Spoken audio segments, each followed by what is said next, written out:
Eh ben, bienvenue dans ce nouveau podcast Nouvelle Ère. On est très content de vous retrouver. Ça fait un petit moment que vous n'avez pas eu de nos nouvelles et vous nous avez manqué. Aujourd'hui, je reçois Brice. Bonjour Brice. Bonjour Alexandre. C'est un grand plaisir de t'avoir, avec moi. Partagé. Eh ben, c'est super. Aujourd'hui, on va parler de questions et en fait, on a tous entendu parler de ces fameuses questions ouvertes, questions fermées et aujourd'hui, on va faire le tour, de ce sujet, qui semble banal, mais en fait qui est vraiment très puissant.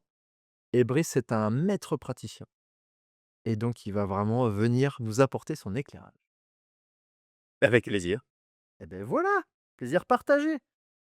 Alors, eh ben écoute, ce que je te propose Brice, puisqu'on se connaît, on travaille ensemble depuis quelque temps maintenant, mais c'est pas souvent qu'on fait des formats comme ça ensemble, donc peut-être que les gens te connaissent un peu moins. Si tu peux rapidement, te présenter ton parcours, ce serait super.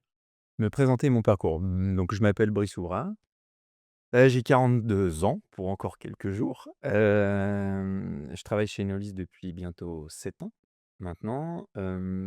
Et puis pour présenter mon parcours, j'ai été manager en fait, dans différents secteurs d'activité, en distribution, dans le domaine du tourisme et des loisirs.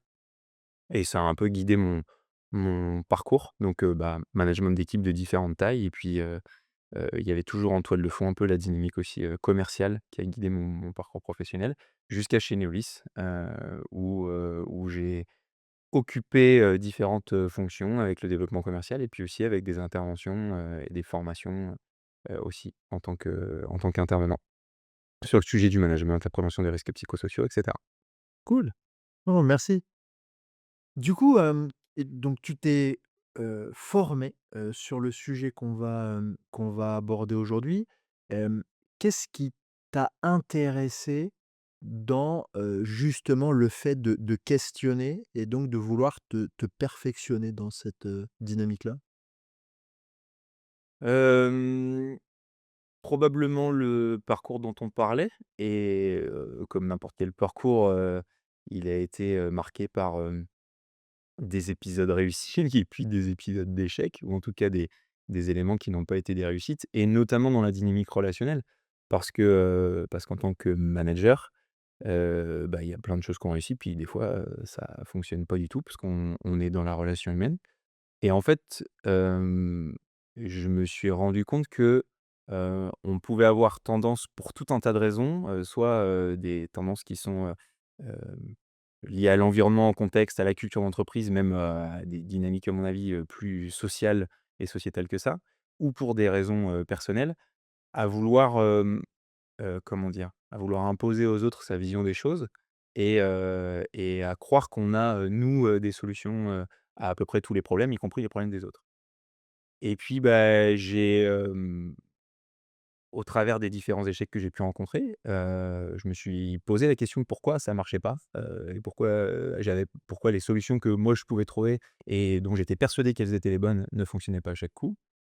Et donc je me suis rendu compte que parfois, ça pouvait être intéressant d'aller, regarder ce qui se passait chez les autres et ce qu'eux pouvaient en penser et qu'en réalité la richesse des solutions, souvent, elle est beaucoup plus liée à notre capacité à construire ensemble et à confronter, dans le bon sens du terme, les idées qu'à imaginer qu'on a la solution, tout seul. Et donc l'outil ou le moyen pour, aller confronter ses idées, a priori ou au moins pour aller, heu, s'intéresser à l'autre, il y a un peu de ça, c'était les questions et après, c'est un peu le hasard qui fait que, en recherchant, je suis tombé sur effectivement, une formation sur ce sujet-là, et qui m'a accroché tout de suite et donc où j'ai voulu, aller me former. Super. 2 types de formes de questions, si on doit caricaturer, ouvertes et fermées. Est-ce que pour commencer, tu peux nous faire une distinction entre la question fermée et la question ouverte? Oui, alors 2 catégories, heu, c'est 2 catégories qu'on connaît le plus. Après probablement que si on rentrait dans le détail, on pourrait en trouver beaucoup d'autres et ça c'est sûr. Après, pour faire une distinction assez simple, souvent on a l'habitude de dire qu'une question, fermée, c'est une question à laquelle on répond soit par oui, soit par non.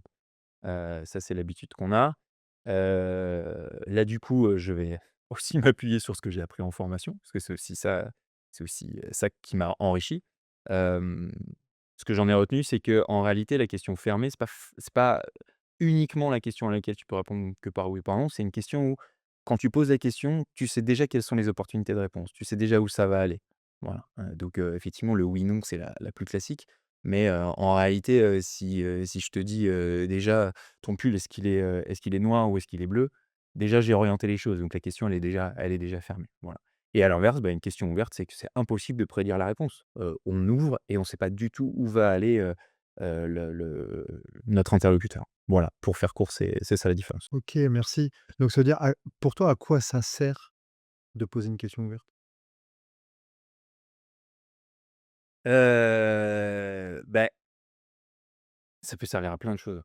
OK, En vrai, il y a plein d'objectifs dans le fait de poser des questions. Alors, sachant que les 2 types de questions, ouvertes et fermées, ont leur intérêt. Les questions fermées, elles sont très utiles quand il s'agit de reformuler, de valider quelque chose. C'est vraiment très utile, il faut savoir les utiliser.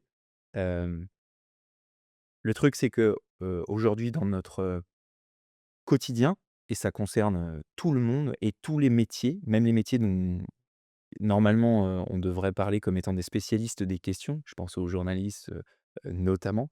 Heu, En fait, l'essentiel de nos questions sont des questions fermées, donc des questions qu'on oriente déjà, où on oriente la réponse. Et donc la question ouverte, elle va avoir l'intérêt d'ouvrir un champ des possibles qui est beaucoup plus grand, et donc ça peut servir à plein de choses. Ouvrir le champ des possibles, c'est utile dans plein de perspectives différentes. Ça peut servir à avoir de nouvelles idées, à innover. Ça peut aussi servir à explorer, des nouvelles possibilités à des gens qui sont un peu, qui semblent être, contraints. Donc il peut y avoir une forme un peu de confrontation dans le sens, positif des choses, se confronter à quelque chose pour pouvoir avancer. Bref, ça peut servir à plein de choses. Mais de manière générale, si le chapeau qui regroupe tout ça, c'est le fait d'ouvrir le champ des possibles. OK. Donc ça veut dire que, là, on est plus, écouté par des managers, dirigeants, des professionnels, on va dire. Est-ce qu'il y a des contextes dans le monde de l'entreprise qui se prêtent ou des moments qui se prêtent plus particulièrement, à ce type d'approche, d'après toi? Je bloque sur le plus particulièrement parce que, spontanément, j'ai envie de te répondre que quasiment tout le temps, en fait, dans la vie professionnelle, managériale, je trouve que quasiment tout le temps, le questionnement, est utile. Alors, quand je dis le questionnement, et le principe de la question ouverte, c'est pas dire qu'il faut faire que ça, et enchaîner que des questions, que des questions, que des questions. Mais savoir mettre des questions et poser les bonnes questions, les questions qui vont nous chercher, un petit peu. En vrai, ça s'y prête tout le temps. Ça peut s'y prêter dans un entretien individuel, ça peut s'y prêter dans un temps collectif, une réunion, un ça peut enfin, pour moi, ça peut même s'y prêter quelque part dans une préparation, c'est-à-dire un temps un peu personnel. Se poser les questions à soi-même, ça peut s'y prêter aussi. Donc, je sais pas si je dirais qu'il y a un temps qui est privilégié, D'accord. pour se poser des questions. Je crois qu'en réalité, c'est utile tout le temps. OK. Mais ça veut dire que, donc dans un autre endroit, qu'est-ce que j'ai à y gagner? Parce que, heu, on va se dire les choses, c'est le monde de l'entreprise est assez contraint, les espaces de réflexion sont relativement restreints, donc la question, orientée, globalement, c'est celle qui nous va bien parce que j'ai déjà réfléchi tout seul. Bon, par politesse, je vais quand même te poser la question, mais je vais aimer que tu dises comme je pense, mais d'ouvrir, j'ai quoi à y gagner?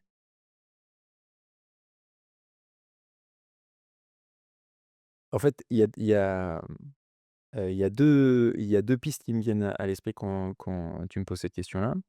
Hem, la première piste, c'est une citation. J'espère que je dis pas de bêtises.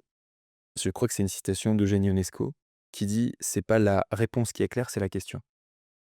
Hem, pour moi, on y gagne de l'éclairage. C'est-à-dire qu'en réalité, la on l'a tous vécu, je crois, un jour ou l'autre dans notre vie, le fait de quand quelqu'un nous pose une question, et souvent d'ailleurs on s'y attend pas, heu, ça vient, souvent éclairer un endroit qui était complètement dans l'obscurité, dont on ne soupçonnait même pas l'existence, et qui d'un seul coup nous ouvre des possibilités nouvelles. Donc ouais, c'est sûr, la vie dans laquelle on est, la vie professionnelle dans laquelle on est, nous laisse pas beaucoup ces opportunités-là et ce temps-là. Heu, mais en réalité, le bénéfice qu'on peut en retirer, heu, à mon avis, est beaucoup plus grand que ce qu'on peut estimer à la base. Ça, c'est la première piste de réflexion, que ça m'évoque. Et puis la deuxième, tu disais souvent ça nous va bien parce qu'on oriente la question, on induit, la question, qu'on va poser, et ça nous donne l'impression qu'on va gagner du temps. Et ça relie à un truc un peu plus profond, à mon avis, qui est la notion de considération. Tout simplement parce que quand tu là, du coup, je parle du manager ou du dirigeant qui va questionner, heu, c'est certain que si on part du principe que de toute façon, on a les bonnes réponses et que c'est nous qui les avons et que les bonnes réponses ou les bonnes idées ne peuvent arriver que de nous, bah, en réalité, il y a pas trop d'intérêt. Là, je te rejoins, il y a pas trop d'intérêt à poser des questions, hein. Il faut aller en ligne droite et puis, aller, là où on veut aller et ce qu'on a décidé. Par contre, si on apporte de la considération aux autres dans le sens où, on considère leur capacité à trouver des solutions, à apporter des idées, à amener, des nouvelles choses. Là, du coup, les questions ont tout un tas d'intérêts.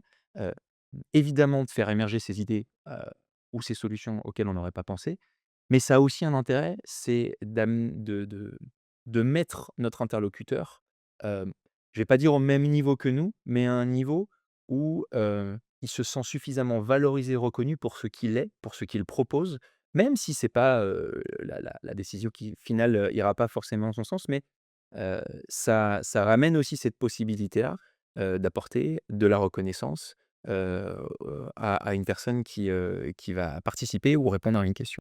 OK.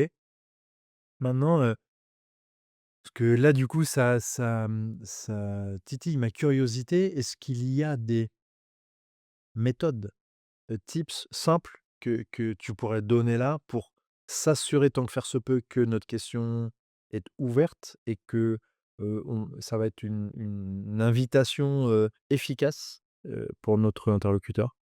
Alors oui, il y a plein de tips, enfin il y a un truc intéressant, c'est que, les là, alors je suis désolé parce que je voudrais pas être, rébarbatif parce qu'on parle là un peu de grammaire, comment on construit une, une question en français, quoi. Donc je voudrais pas que ce soit, Ouais, je vais sortir là. trop ennuyeux.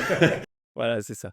En réalité, ce qui est intéressant, c'est de se rendre compte que des manières de faire des questions fermées, il y en a que 4 en fait. Techniquement, il y a que 4 manières de faire des questions fermées, alors que des questions ouvertes, il y en a énormément. Il y en a, je du coup, là, je sors le chiffre de la formation que j'ai pu faire, il y en a plus de 80. Oui, Donc c'est la bonne nouvelle, c'est qu'a priori, il y a plein de possibilités. On va pas explorer les 80, mais merci. mais on pourra en reparler si tu veux. Pour retenir peut-être une technique simple, c'est ce qu'on appelle, alors je suis désolé, c'est un peu barbare et puis ça peut nous ramener un petit peu à à des souvenirs scolaires, c'est ce qu'on appelle les pronoms interrogatifs. Et donc il y a un moyen, mnémotechnique un peu, pour s'en rappeler, c'est de reprendre en fait l'acronyme CQQ, c'est occupé. D'accord. Voilà. Donc on prend ces premières lettres-là et généralement ça nous permet de nous rappeler alors je vais probablement en oublier, le comment, le combien, le qui, le quoi, le où. Et en fait, voilà, c'est simplement en commençant une phrase par ce pronom interrogatif, on va forcément faire, une question ouverte. Voilà. Et après il y a toutes les variantes qu'on va pouvoir créer avec tout ça, mais rien qu'avec ça, on va pouvoir effectivement créer des questions ouvertes. Et puis il y a une deuxième technique, souvent il y a beaucoup de questions fermées qu'on fait, qui commencent par «Est-ce que?». Ouais, C'est presque une formule réflexe qu'on peut avoir. Une technique, ça peut simplement, et c'est une subtilité, de rajouter le «que», le «qu'est-ce que», juste ça. Voilà, d'accord. remplacer le «est-ce que» par le «qu'est-ce que», OK, et ou «qu'est-ce que», «qu'est-ce qui», et cetera. Et donc ça transforme une question fermée en question ouverte. OK. OK, super, simple, efficace. Juste, pour terminer, qu'est-ce que ça a changé pour toi? Cette formation, cette approche, j'imagine que tu étais déjà sensible, à ce sujet avant, mais, Ouais. est-ce que ça a changé des choses et si oui, qu'est-ce que ça a pu changer pour toi? Ce que ça a changé, c'est que, la première chose, c'est que ça m'a outillé. C'est-à-dire que je pouvais avoir, comme tu dis, une sensibilité avec le sujet, mais pas forcément de technicité, sur ce sujet-là. Donc ça m'a Ça m'a permis d'aller plus loin sur le comment faire, au-delà de ces petites méthodes dont on vient de parler. Il y a énormément de choses à explorer, sur ce sujet-là. Ça m'a permis aussi d'envisager d'ouvrir une porte derrière laquelle j'imaginais pas qu'il y avait autant de possibilités. C'est ce qu'on disait tout à l'heure. En réalité, le questionnement, ça sert pas juste à avoir une réponse. Poser une question, à quelqu'un, ça peut me servir autant à moi qu'à la personne à qui je pose la question et donc moi, ça m'a permis de me rendre compte qu'en fait, avec cet outil-là, qui a l'air d'être, simple, enfin assez évident, en réalité, on peut notamment dans le domaine du management, et le fait d'avoir des équipes à gérer, faire, quasi l'essentiel. Parce qu'en fait, le questionnement, on peut l'avoir quasiment à tous les endroits, comme je le disais, à tous les temps forts managériaux, qu'on va avoir, que ce soit un briefing, un débriefing, individuel, collectif, une réunion. En réalité, c'est un outil qu'on va pouvoir utiliser partout et donc ça m'a ouvert un peu, le champ des possibles, sur ce sujet-là. Super. Merci beaucoup, Brice, Avec plaisir. d'avoir participé à ce format court, Nouvelle Ère. Je vous invite à aller, vraiment, découvrir. Est-ce qu'il y a un ouvrage, un livre qui fait un peu référence, dans ce domaine? Il y a le livre, du concepteur de la formation que j'ai pu, suivre. Donc c'est une formation qui s'appelle la Questiologie. L'auteur, c'est Frédéric Fallis et il a sorti un livre sur, le leadership par le questionnement qui est très intéressant, qui donne pas l'intégralité de ses formations, évidemment, mais qui donne déjà des bonnes bases sur le sujet. Super. Eh ben, on vous invite à aller approfondir le sujet. Merci beaucoup de nous suivre, d'être encore de plus en plus nombreux. N'hésitez pas à vous abonner, sur toutes nos plateformes, Neolis en particulier et donc, je vous souhaite bonne continuation. Prenez soin de vous. Au revoir. Salut Brice. Merci Alexandre, au revoir.